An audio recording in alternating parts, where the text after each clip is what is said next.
જય શ્રી કૃષ્ણ મિત્રો, કેમ છો બધા? તમારું સ્વાગત છે ફરીવાર અભિષેક એજ્યુકેશન ગુજરાતી નામની યુટ્યુબ ચેનલમાં. આઈ હોપ તમારી કોની એક્ઝામ સારી ગઈ હશે.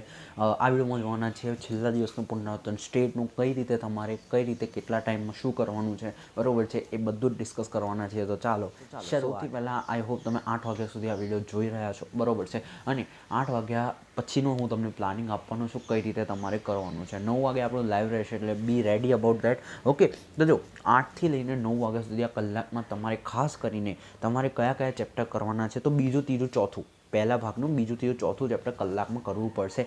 યસ, એકદમ ઇઝી છે, બધા દાખલા ગણવાની જરૂર નથી. સૂત્રો મોઢે કરો અને દરેક ચેપ્ટરની દરેક મેથડનો એક એક દાખલો ગણો, એ પણ આખું નહીં. તમને આઈડિયા આવી જશે કે હા, હું સાચો છું, આ મારો જવાબ સાચો પડશે, રાઈટ. તો એ હિસાબે તમે ગણો, બધું જ કરવાની જરૂર નથી. મેં તમને કીધું દરેક મેથડનો અથવા તો આખા ચેપ્ટરમાંથી 2-3 દાખલા ગણો કે જેનાથી તમને ખબર પડે કે અચ્છા આખું ચેપ્ટર ક્લિયર છે. એવા દાખલા તમને મળી જશે, રાઈટ. બીજો ત્રીજો અને ચોથું ચેપ્ટર, પહેલું ચેપ્ટર એટલા માટે કારણ કે અલગ છે, બીજું ત્રીજું ચોથું એ જે છે એકબીજાને ઇન્ટરલિંક છે. ઓકે, એટલા માટે તમને સૂત્રો પણ ક્લિયર રહેશે અને જે છે વધારે બેટર રહેશે તમને, રાઈટ. આ 3 ચેપ્ટર ક્લિયર કરો અત્યારે 9 વાગ્યા સુધી, પછી મને લાઈવ મળો. લાઈવ હું તમને બધું સમજાવી દઉં, તેમ એઝ ઓલવેઝ આપણે કરીએ છીએ 9:30 સુધી કે 9:45 સુધી, 10 વાગ્યા સુધી. પછી તમારે શું કરવાનું છે, 10 વાગ્યા પછી જાગવાનું છે અને 10મું સોરી, આ પહેલું ચેપ્ટર ભાગ 1નું પહેલું ચેપ્ટર અને ભાગ 2માં તમારે પહેલું ચેપ્ટર સંભાવના, આ બંને કરીને આજે ઊંઘવાનું છે. પછી કેટલા પણ વાગે, રાઈટ. તો આ તમારે આટલું કરવાનું છે પહેલાં તો અત્યાર માટે. ઓકે, તો જો આટલું તમે કરી દીધું. હવે જો આટલું તમે કરી દીધું ત્યારે તમારે હવે આગળ શું કરવાનું છે એનું ધ્યાન રાખજો. આવતીકાલે સવારે 6 વાગે ઉઠી જવાનું છે. 7 વાગ્યા સુધી જ્યારે તમે રેડી થઈ જશો, એ 7 વાગ્યા પછી તમારે શું કરવાનું છે, સૌથી પહેલાં ઉઠાવજો જે તમને અઘરું લાગતું હોય ચેપ્ટર, રાઈટ. એવું નથી કે તમારે સ્કીપ કરવાનું છે. કેટલાયને એવું છે કે ભાગ મેં હું સ્કીપ કરી છે અથવા તો અમુક ચેપ્ટર એમણે સ્કીપ કર્યા છે, તો ઇટ્સ યોર ચોઇસ. એ તમારા જે છે ટાઈમ ટેબલના, તમારા ટાઈમ મેનેજમેન્ટને અકોર્ડિંગ હેન્ડલ કરો. હું અહીંયા બધું કહીશ કે તમારે કયું કેટલામાં કરવાનું છે, રાઈટ. 7 વાગે જ્યારે તમે ઉઠશો, તમારી જોડે હવે ખાલી 4 ચેપ્ટર છે, એટલે કોન્ફિડન્સ આવશે.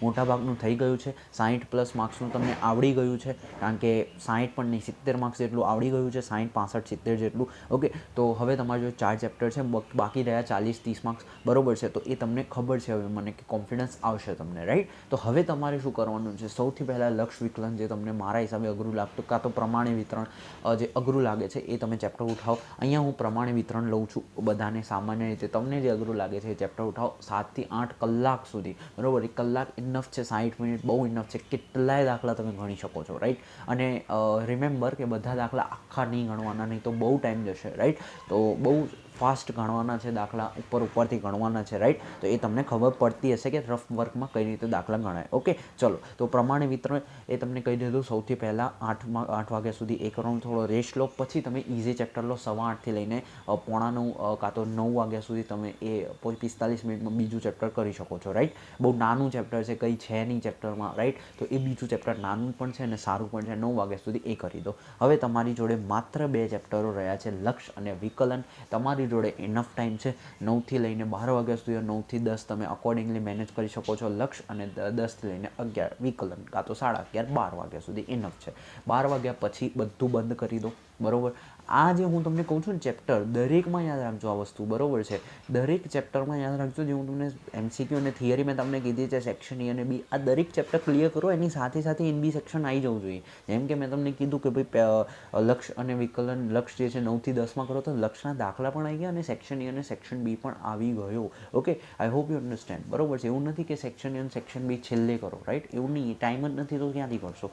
ઓકે, તો આઈ હોપ તમે સમજી ગયા છો. એની સાથે જ કરવાનું છે. બીજી વસ્તુ, 12 વાગી ગયા અને પછી તમે ઉઠાવો. આપણા ઓલ્ડ પેપર્સ બધું અવેલેબલ છે ચેનલમાં. ડિસ્ક્રિપ્શનમાં તમને બધું મળી જશે, લિંક, બરાબર છે. એમાં જે પ્લેલિસ્ટ મળી જશે ઓલ્ડ પેપરની, બધું હું તમને દરેક ડિસ્ક્રિપ્શનમાં આપી દઈશ. ઓકે, દરેક વિડીયોના ડિસ્ક્રિપ્શનમાં મળી જશે IMP લિંક્સ. ઓકે, પેપર ઉઠાવો. છેલ્લા 5 વર્ષના પેપર ઉપરથી જોઈ લો એટલે તમને ક્લિયર થઈ જશે, રાઈટ. ઓકે, તો એ થઈ ગયું તમારા છેલ્લા 5 વર્ષના પેપર. જ્યારે તમે જોશો તો બધું જ ઉપરથી જોજો એટલે તમને કોન્ફિડન્સ આવશે કે તમને આવડે છે. આ પતી જાય પછી paper presentation. As always paper presentation જોઈ લો અને થોડો રેસ્ટ લઈને નીકળી જાઓ, બરાબર. જો ટાઈમ મળે તો સેક્શન અને સેક્શન બીનું રિવાઇઝ કરી દેજો, બરાબર છે, કારણ કે એના વધારે માર્ક્સ છે. Okay, I hope you understand. અને સેક્શન Cની જે થિયરી, અમુક થિયરી છે એ તમને છેલ્લા ટાઈમે કરશો તો એક શું ગોખવા જેવું થઈ જશે, રાઈટ. કારણ કે હજુ તાજું કર્યું છે, 1:30 વાગે કરશો ને 3 વાગે જઈને પેપર લખવાનું, રાઈટ, 3:30 વાગે જે પણ છે ટાઈમ, તો એને અકોર્ડિંગ 1.5 કલાકમાં તમને યાદ, અરે યાર 1.5 કલાક પહેલાં જ વાંચ્યું છે, એટલે શું માઇન્ડમાં એક ઘૂસી જશે થોડાક ટાઈમ માટે, તો કામ આવશે. સેક્શન સીની થિયરી તમે ત્યારે કરશો તો બેસ્ટ રહેશે મારા હિસાબે. I hope you understand. Best of luck for your exam.